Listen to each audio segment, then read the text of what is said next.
इस मूवी में near future का टाइम दिखाया जाता है जहां एक बहुत बड़ा एस्ट्रॉयड जमीन की तरफ आ रहा था और अगर ये एस्ट्रॉयड जमीन से टकरा गया तो तमाम इंसानी नस्ल खत्म हो जाएगी और इसीलिए अर्थ को डिस्ट्रॉय होने से बचाने के लिए एक इंटरनेशनल एफर्ट स्टार्ट होती है और इस एफर्ट के तहत मून शील्ड प्रोग्राम बनाया जाता है और इस प्रोजेक्ट के मुताबिक मून पर एक बहुत बड़ी बेस बनाई जाती है और प्लान ये था कि न्यूक्लियर वेपन्स को इस्तेमाल करके उस जायंट एस्ट्रॉयड को तबाह कर दिया जाएगा और उसके बच जाने वाले हिस्सों से जमीन को बचाने के लिए मून को यूटिलाइज करेंगे और कई साल की प्लानिंग के बाद आखिरकार इंसान न्यूक्लियर मिसाइल लॉन्च कर देते हैं और नेक्स्ट सीन में सभी लोग इस विक्ट्री को सेलिब्रेट कर रहे थे। इसके बाद हमें इस फिल्म का मेन कैरेक्टर नजर आता है जिसका नाम है डूगो और वो अपनी कमांडर शिन में इंटरेस्टेड था और शिन अभी अभी लॉन्चिंग मिशन से वापस आएगी। डूगू उसे देखकर सुन हो चुका था लेकिन शिन जब उसे देखती है तो वो उसे डांट देती है। इसके बाद वो वहां से चली जाती है। इसके बाद डूगू भी अपने रूम में चला जाता है और शिन को इम्प्रेस करने के तरीके ढूंढने लगता है और इस वक्त डूगू को बिल्कुल अंदाजा नहीं था कि कुछ एस्ट्रॉयड बेस की तरफ बढ़ रहे थे और वहां मौजूद सभी लोगों के पास बेस से निकलने के लिए सिर्फ 30 मिनट बाकी थे और जो ही शिन को इस बात का पता चलता है वो सभी को फौरन बेस को छोड़ने के लिए कहती है। इसीलिए सभी लोग वहां से भागने लगते हैं लेकिन डूगू पूरी तरह अपने सपनों में खोया हुआ था और थोड़ी ही देर में सभी वर्कर्स बेस को छोड़कर अपने अपने रॉकेट्स की तरफ जाने लगते हैं। उधर डूगू भी आखिरकार जब वार्निंग साइन देखता है तो उसे पता चल जाता है कि कुछ ना कुछ गड़बड़ तो जरूर है और जब उसे पूरी सिचुएशन समझ आती है तो वो फौरन ही वहां से बाहर भागता है ताकि वो भी अपने साथियों तक पहुंच सके। लेकिन रास्ते में ही वो देखता है कि सभी रॉकेट पहले ही लॉन्च हो चुके थे जबकि सिर्फ एक रॉकेट अभी बाकी था जिसकी पायलट कैप्टन शिन थी। डूगू फौरन ही उस रॉकेट की तरफ जाने लगता है। डूगू पूरी स्पीड से गाड़ी को भगाते हुए उस रॉकेट की तरफ जा रहा था लेकिन रास्ते में एक चोटी आ जाती है और डूगू उसे क्रॉस करने के लिए हवा में उड़ने लगता है लेकिन वो उसे क्रॉस नहीं कर पाता और दीवार से टकरा जाता है। दूसरी तरफ एस्ट्रॉयड भी बहुत तेजी से उनकी तरफ बढ़ रहे थे इसलिए मजबूरन शिन भी अपने रॉकेट को स्टार्ट करने में मजबूर हो जाती है और जब डूगू आखिरकार सरफेस तक पहुंचता है तो उसे पता चलता है कि सभी लोग उसे छोड़कर वहां से जा चुके हैं और उसी वक्त बहुत से एस्ट्रॉयड वहां गिरने लगते हैं। ये देखते ही डूगू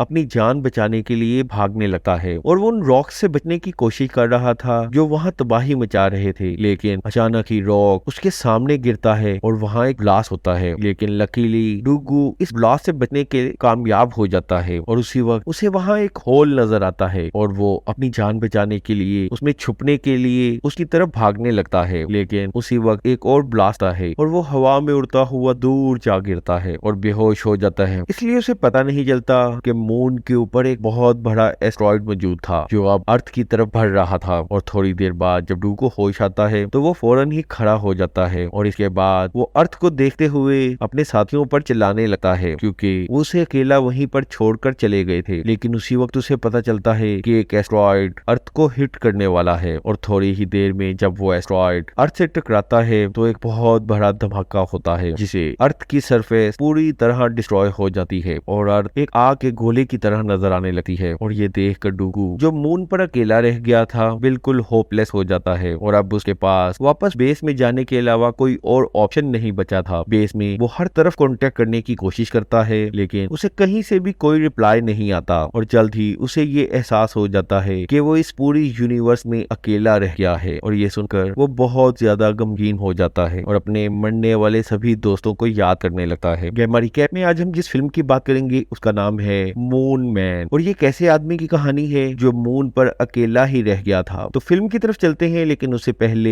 एक रिमाइंडर कि लाइक शेयर और सब्सक्राइब करना ना भूलिएगा। और किस्मत से डूगू के पास इतना खाना मौजूद था जो उसको तमाम उम्र के लिए काफी था और वहाँ मून पर डूगू अपने ख्यालों में खो जाता है और वो सीधा कैप्टन के रूम में चला जाता है। वहाँ जाकर उसे मोटिवेशन मिलती है इसलिए वो एक दफा फिर जिंदगी जीने के लिए अपनी शेव करता है और अपनी इमेजिनरी गर्लफ्रेंड के साथ डेट पर जाता है। लेकिन इसी दौरान उसे ये नहीं पता था कि अर्थ पर कुछ लोग उस एस्ट्रॉयड से बचने में कामयाब हो गए हैं और अब वो डूगू की उल्टी सीधी हरकतें देखकर परेशान हो रहे थे और इन्हीं लोगों में वहाँ के चेयरमैन शिन भी शामिल थे और वो कमांडर शिन को डूगू की स्टोरी लोगों के लिए टेलीकास्ट करने का ऑर्डर करते हैं क्योंकि उनका ख्याल था कि इससे लोगों को एक उम्मीद मिलेगी क्योंकि वहाँ लोगों को बहुत ही मुश्किल हालात का सामना था। लेकिन ये प्लान कुछ ज्यादा अच्छा नहीं था क्योंकि डूगू वहाँ से बहुत ज्यादा दूर था और वो काफी अच्छी जिंदगी गुजार रहा था और उसके पास जमीन के लोगों की निस्बत खाने के लिए भी बहुत ज्यादा चीजें मौजूद। एक सुबह डुगू उठकर खाना लेने के लिए जाने लगता है कि अचानक उसे एहसास होता है कि कुछ गड़बड़ है, क्योंकि वहाँ उसे एक खाने का पैकेट खुला हुआ मिलता है जो कि डुगू ने नहीं खोला था। इसलिए वो आहिस्ता आहिस्ता स्टोरेज की तरफ जाने लगता है और जब वो स्टोरेज रूम में पहुंचता है तो वहाँ उसे किसी का शैडो नजर आता है और परछाई से ऐसा लग रहा था कि जैसे वहाँ कोई लड़की मौजूद हो। और ये देखकर डुगू बहुत ज्यादा खुश हो जाता है और उससे बातों ही बातों में फ्लर्ट करते हुए वो उसकी तरफ बढ़ने लगता है। लेकिन जब वो उसके पास पहुंचता है तो उसे पता चलता है कि वो तो एक कैंगरू है और वो कैंगरू एक इंसान को वहाँ देखकर बिल्कुल खुश नहीं था। ये देखकर डुगू वहाँ मौजूद एक स्टिक उठाता है और कैंगरू को डराने की कोशिश करता है, लेकिन वो कैंगरू को डराने में बिल्कुल नाकाम हो जाता है और कैंगरू गुस्से में डुगू से वो स्टिक छीन लेता है और वो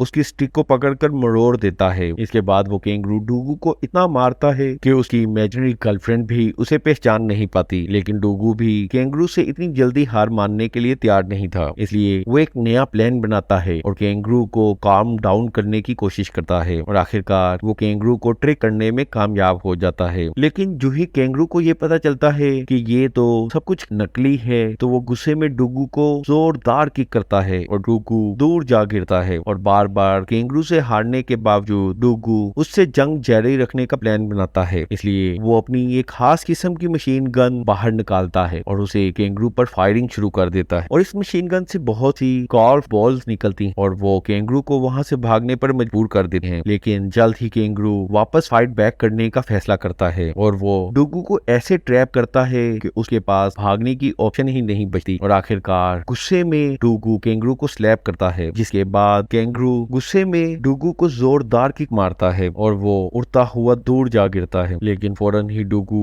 दोबारा उठता है और अपनी गन लोड करने लगता है। इसके बाद वो गुस्से में कैंगरू पर अटैक करने की कोशिश करता है, लेकिन इससे पहले कि डुगू उस पर हमला करता कैंगरू उसे पहले ही स्लैप कर देता है। इसके बाद वो डुगू को पकड़ लेता है और उसकी खूब जम के पिटाई करता है। इसके बाद वो दोनों नीचे गिर जाते हैं और खुशकिस्मती से डुगू जख्मी होने से बच जाता है और आहिस्ता आहिस्ता ऊपर उठने लगता है और उसी वक्त उसकी नजर कम्युनिकेशन डिवाइस पर पड़ती है जो अर्थ से सिग्नल रिसीव कर रही थी और ये देखकर उसे उम्मीद हो जाती है कि शायद जमीन पर कोई जिंदा बच गया है। लेकिन उस बेचारे को ये पता नहीं था कि ये सिग्नल कैंगरू के डिवाइस को हिट करने की वजह से आया था और उसे ये नहीं पता था कि कोई भी अर्थ से अभी उसे बचाने के लिए नहीं आ सकता, क्योंकि अभी वहाँ हालात ऐसे नहीं थे कि कोई स्पेसशिप उसे बचाने आ सकती। लेकिन डुगू बेचारा बहुत खुश था और इसके साथ साथ वो बहुत पुरउम्मीद भी था, इसीलिए वो कैंगरू को भी ये सब दिखाता है कि हम जल्द ही अर्थ पर वापस जाने वाले हैं। लेकिन उसी वक्त कैंगरू उसे एक जोरदार मुक्का मारता है और वो दूर जा गिरता है। अब डुगू को मून पर रहते हुए 200 से ज्यादा दिन हो चुके थे और उसने कैंगरू के साथ अमन के साथ रहना सीख लिया था और इसके साथ ही उसने ये प्लान भी बना लिया था कि वो कैसे यहाँ से वापस जाता है। और एक दिन वो कैंगरू के साथ वहाँ से निकलता है और रास्ते में कैंगरू को बताता है कि मिशन अपोलो 18 का एक स्पेसक्राफ्ट अभी भी मून पर मौजूद है। इसके बाद वो दोनों उसके पास पहुंचते हैं और अब उनका इरादा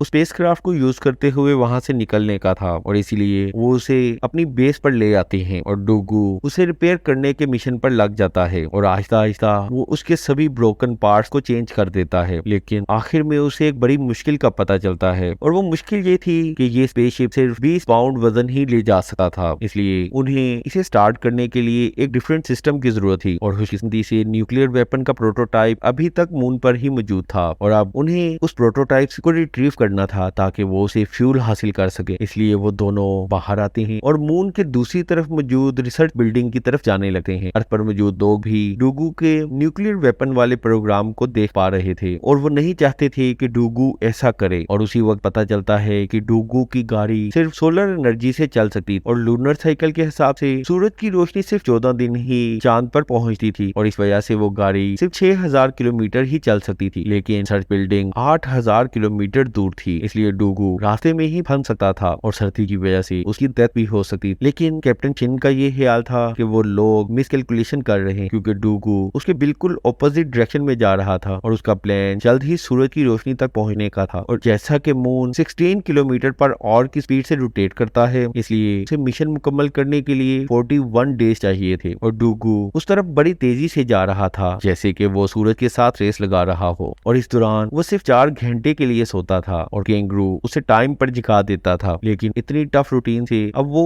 हेलुसिनेशन करने लगा था। और इसीलिए जब एक दिन कैंगरू उसे उठाने के लिए उससे बात करता है तो वो उस पर जोर से चिल्लाने लगता है, लेकिन फिर वो किसी तरह अपनी हेलुसिनेशन से बाहर आ जाता है। और उसी वक्त उसे एहसास होता है कि रियलिटी तो ड्रीम से भी ज्यादा डेंजरस है, क्योंकि वो एक बहुत बड़ी खाई में गिर जाते हैं और जल्द ही सरफेस से टकराते हैं। और इस तरह कई दिन की ड्राइव के बाद बिला आखिर वो रिसर्च फैसिलिटी में पहुंचने में कामयाब हो जाते हैं और यहाँ न्यूक्लियर वेपन मौजूद था। वो दोनों जल्दी से रिसर्च बिल्डिंग के अंदर जाते हैं और केयरफुली आगे बढ़ने लगते हैं और जल्द ही न्यूक्लियर वेपन उन्हें मिल जाता है और डुगू उसे नीचे उतारने लगता है। लेकिन उसी वक्त कैंगरू का इंजीनियर बनने का दिल करता है और वो कंट्रोल बटन को जोर जोर से प्रेस करने लगता है और इस वजह से वो वेपन जोर जोर से शेक होने लगता है और इसी वजह से डुगू कैंगरू को ट्रक में लोड कर देता है। इसके बाद वो दोबारा बेस की तरफ जाने लगता है और वो मुश्किल रास्तों से गुजरता हुआ म्यूजिक एंजॉय करता हुआ बेस की तरफ जा रहा था। और इसी दौरान उसे ये भी पता नहीं चलता कि उसकी गाड़ी ट्रक से अलग हो गई है और इसी ट्रक में उसने कैंगरू को लॉक किया था। और थोड़ी दूर जाने के बाद डुगू रेस्ट करने के लिए गाड़ी रोक देता है और जब वो कैंगरू को चेक करने के लिए गाड़ी से बाहर आता है तो उसे पता चलता है कि पूरा ट्रक ही गायब हो चुका है। और इस वजह से वो एक डिफिकल्ट डिसीजन लेने पर मजबूर हो जाता है, क्योंकि वो सूरज की कम होती रोशनी की वजह से कैंगरू को ले जाने वापस नहीं जा सकता था। इसलिए वो बेस की तरफ जाने लगता है, लेकिन उसका दिल अपने दोस्त को मरने के लिए छोड़ने को भी तैयार नहीं था। इसलिए वो फौरन ही गाड़ी को घुमाता है और अपनी जान की परवाह ना करते हुए वो कैंगरू को बचाने के लिए उसकी तरफ जाने लगता है और आखिरकार वो उस तक पहुंच जाता है। और जब वो डोर ओपन करता है तो कैंगरू फौरन उसके गले लग जाता है। इसके बाद वो दोनों बेस कैंप की तरफ अपना सफर एक दफा दोबारा स्टार्ट कर देते हैं और रास्ते में वो पूरी कोशिश करते हैं कि उन्हें नींद ना आए, लेकिन सूरज उनसे मुसलसल दूर जा रहा था और कई दिन की ड्राइव के बाद आखिरकार सूरज उनकी आंखों से ओझल हो जाता है और सूरज की रोशनी के खत्म होने के साथ साथ उनके सर्वाइवल के चांस भी खत्म होने लगते हैं। इस मौके पर कैंगरू भी मायूस होकर डुगू की तरफ देखता है, क्योंकि उनकी गाड़ी की लास्ट बैटरी भी पीछे रह गई थी। इस मौके पर डुगू एनर्जी सेव करने के लिए हीटर ऑफ कर देता है, लेकिन उसकी ये तमाम कोशिशें नाकाम जाती हैं और उनकी गाड़ी रास्ते में ही बंद हो जाती है। और अभी भी वो अपनी बेस से 45 किलोमीटर दूर थे, लेकिन उनके टैंक में सिर्फ 3 घंटे की ही ऑक्सीजन बाकी थी। इस मौके पर मायूस होकर डुगू गाड़ी से बाहर आ जाता है, क्योंकि अब वो अपनी डेथ का वेट करने के अलावा कुछ और नहीं कर सकता था। और इस मौके पर वो इस बात पर भी अफसोस का इजहार करता है कि जब उसके पास चांस था तो वो अपनी क्रश से बात नहीं कर सका। और उसी वक्त उसे कुछ इंपॉर्टेंट चीज याद आ जाती है और वो कैंगरू की तरफ देखने लगता है, जो मिरर की रिफ्लेक्शन की तरफ अट्रैक्ट हो रहा था। ये देखकर उसे एक आइडिया आता है, इसलिए वो गाड़ी के डोर्स को तोड़ देता है और अपने पास मौजूद टूल से उन्हें मॉडिफाई करने लगता है और वो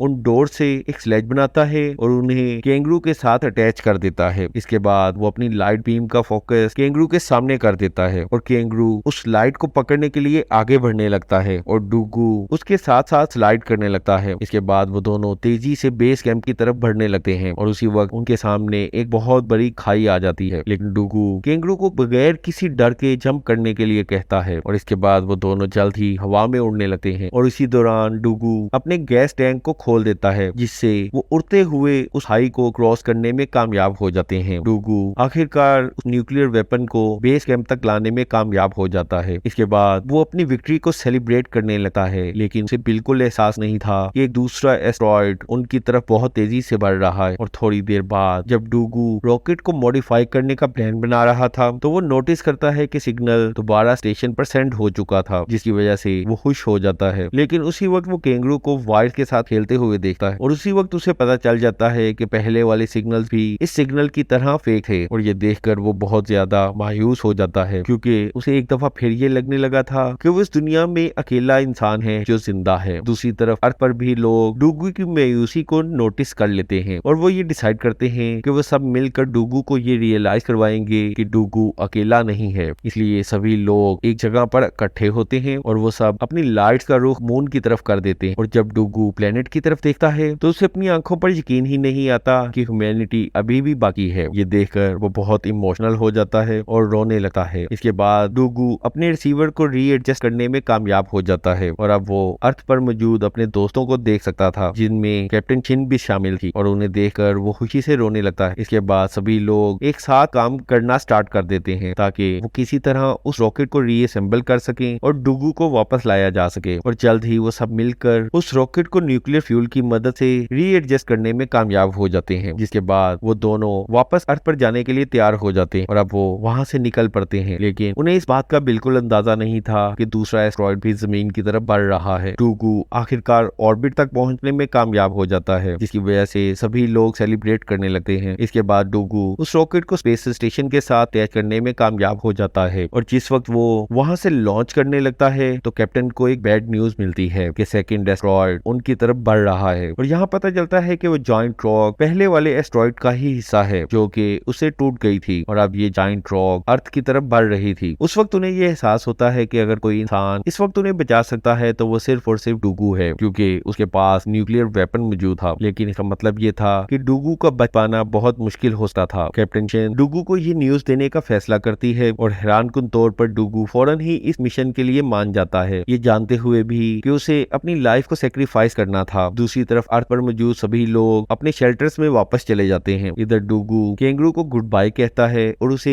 एस्केप पोड में ही छोड़ देता है और डूगू मुश्किल वक्त में साथ देने पर अपने दोस्त का शुक्रिया अदा करता है। इसके साथ ही वो लीवर को खींचकर कैंगरू को अर्थ की तरफ भेज देता है और उसे जाते हुए देखकर वो रोने लगता है, क्योंकि शायद वो आखिरी बार अपने दोस्त को देख रहा था। लेकिन अब उसे अपनी जिंदगी के सबसे इम्पोर्टेंट मिशन को पूरा करना था, इसलिए वो उस एस्ट्रॉयड की तरफ बढ़ने लगता है। इसके बाद वो रॉक के एक बड़े क्लस्टर में दाखिल हो जाता है और वो उन रॉक से बचता हुआ आगे बढ़ने लगता है और इसी दौरान एक बड़ा रॉक डूगू की शिप से टकरा जाता है, जिसे डूगू स्पिन करने लगता है। इसके बाद वो अपनी शिप को कंट्रोल करने की कोशिश करता है जो कि अब आउट ऑफ कंट्रोल हो चुकी थी और इसके बाद वो डोर को तोड़ देता है और प्रेशर बाहर निकलने की वजह से उसकी रोटेशन रुक जाती है और इसके बाद जब वो शिप को चेक करता है तो उसे पता चलता है कि इंजन पूरी तरह तबाह हो चुका है। इसलिए डूगू डिसाइड करता है कि वो उस बॉम्ब को मैन्युअली ही उस एस्ट्रॉयड तक ले जाएगा, लेकिन इसका साफ मतलब अपनी लाइफ को सेक्रीफाइस करना था। इसके बाद वो बाहर आता है और उस वारहेड को अनलॉक करता है। इसके बाद वो उसे पुश करते हुए सीधा उस एस्ट्रॉयड की तरफ ले जाने लगता है और इसी दौरान उसका सूट भी डिस्ट्रॉय होने लगता है और आखिरकार वो उस एस्ट्रॉयड तक पहुंचने में कामयाब हो जाता है और उसी वक्त वो लास्ट टाइम कैप्टन को भी इमेजिन करने लगता है। इसके साथ ही वहाँ एक बहुत बड़ा धमाका होता है जिसे वो एस्ट्रॉयड पूरी तरह तबाह हो जाता है। अगले सीन में हम देखते हैं कि सभी लोग अपने शेल्टर से बाहर आ जाते हैं और आसमान की तरफ देखने लगते हैं और इसके साथ ही वो डूगू के सेक्रीफाइस को याद करने लगते हैं और कई साल बाद ह्यूमन अर्थ को रिस्टोर करने में कामयाब हो जाते हैं और कैंगरू को अर्थ पर अपना घर दोबारा मिल जाता है। कैप्टन चेन और उसकी टीम को दोबारा से मून पर भेजा जाता है ताकि वो अर्थ को प्रोटेक्ट करने के लिए अपना काम जारी रख सकें और इसके साथ ही ये मूवी एंड हो जाती है। ये एक फन मूवी थी जिसमें कैंगरू का कैरेक्टर सिर्फ कॉमिक पैदा करने के लिए था। आपकी इस बारे में क्या राय है, कमेंट्स में जरूर बताइएगा।